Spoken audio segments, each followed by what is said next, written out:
The GOP debates, now even bigger than NFL football. Thursday night's Denver-Kansas City game had 21 million viewers. Wednesday's Trump-Fiorina matchup had 23. That is a record for CNN, this channel's biggest audience in history. The previous record was set all the way back in 1993. That's when Al Gore and Ross Perot debated NAFTA on this special edition of Larry King Live in front of 16.8 million viewers. A NAFTA debate, 16.8 million viewers, go figure. But now this debate even bigger. So why do these ratings matter?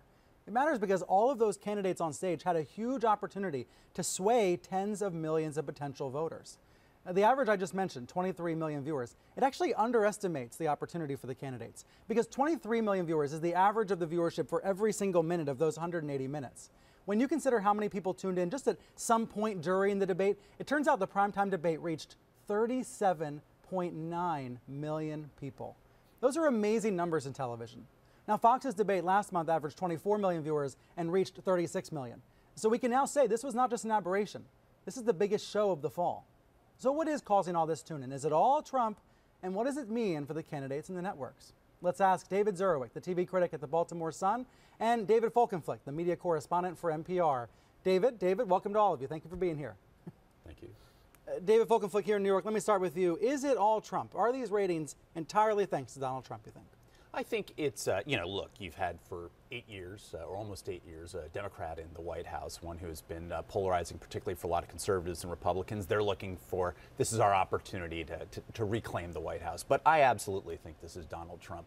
You look at these monster numbers you've had in the big debate at night here on CNN, also on Fox. You look at the undercard, you have candidates who are scoring essentially within the margin of error on that stage for the lesser debate. There are about 6.3, 6.2 million viewers for that. That's a huge audience as well. This is a significant amount of the electorate tuning in to figure out more, but I think Trump changes the equation on all of it. I think it hypercharges us, and as much as he's turned this into something of a show, of entertainment, of a circus in some ways, he's also energized people into thinking about the political process, which isn't all bad.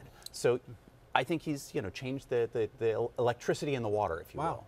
David Zurwick in Baltimore, I wonder if this is a built-in structural advantage for the Republicans and a disadvantage for the Democrats.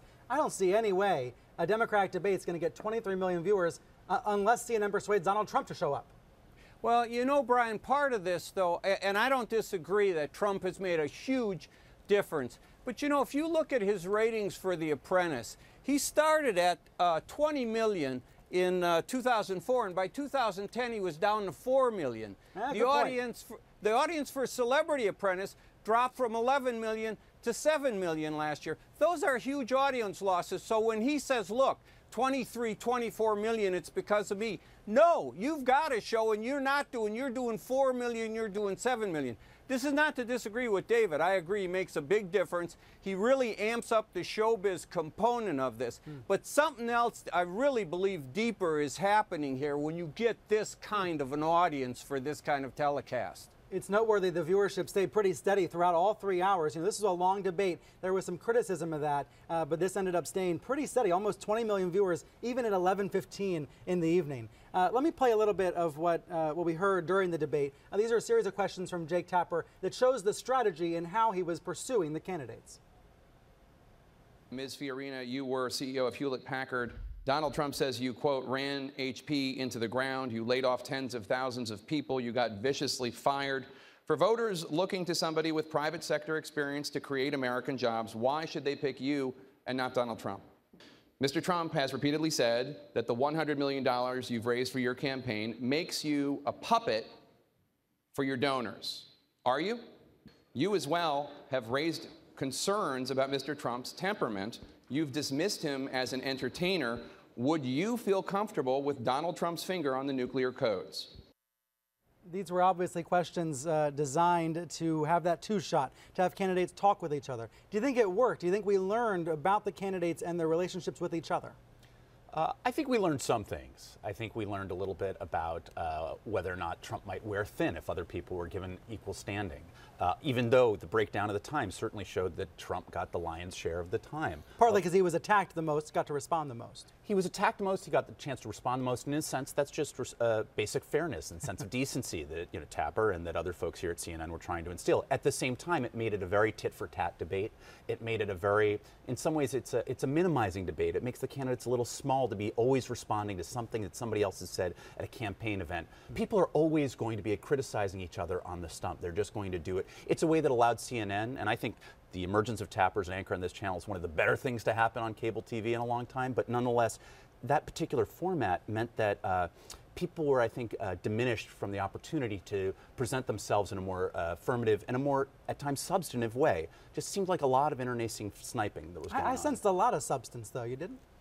There was a fair amount here or there, but if you went through that transcript, if you looked at the first hour of the debate, so much was on the question we heard from Jake there, and it's a legitimate one. Do you trust Donald Trump on the button of that nuclear device? A lot of those things ended up being kind of small bore. There was substance offered, but not substance addressed by the candidates themselves. I really feel as though they elided a lot of things that Tapper, I think, was hoping to get at. David Zurwick, what I didn't understand was the criticism that said the debate was too long. I'm thinking, as a journalist, I want to hear as much as I possibly can from the candidates. But perhaps from a television or entertainment perspective, maybe some people thought it went too long for that reason. What was your take on that line of criticism? I really did think it was long. When it moved past 11 o'clock, I was like, will this thing ever end? But, in fairness, 11 candidates, they brought Fiorina in. That's a big, big number to deal with. And the debate did try to deal with substance. I kind of agree with part of what David said. I thought with the two shots and with the questions where you ask someone about something they said about you, that CNN was pushing the conflict angle, which makes for good primetime television, but maybe too much. But when I went back and thought about it, I have to say this. Not everybody was diminished. Carly Fiorina definitely was not diminished by what happened in that debate, but I did feel that Donald Trump was diminished. I thought Donald Trump looked smaller in TV terms than I had ever seen him. Now, part of that might have been that there was a very intense conversation going about policy matters like ISIS, Syria, and Trump seemed to hang back. Now, maybe it was his age. Maybe he couldn't do 3 hours. I don't know. Ben Carson didn't do 3 hours. But Carly Fiorina was in her 60s, did 3 hours, and she was as strong at the end as she was at the beginning. I don't think the format diminished it. I would have, I wasn't crazy about one Jake Tapper by himself, who I thought did a good job overall, and then two people off to the side. But CNN's done that before, so it's nothing new. I like the three people from Fox in that sense, but there is a sense of you get a choppier product with that. People don't follow up on discussions. But I thought it was substantive, and I don't think they were all diminished in any way by it. Next GOP debate is October 28th on CNBC, and CNBC has said nothing about who will moderate or what the criteria will be. By then, we might only have one debate, not two.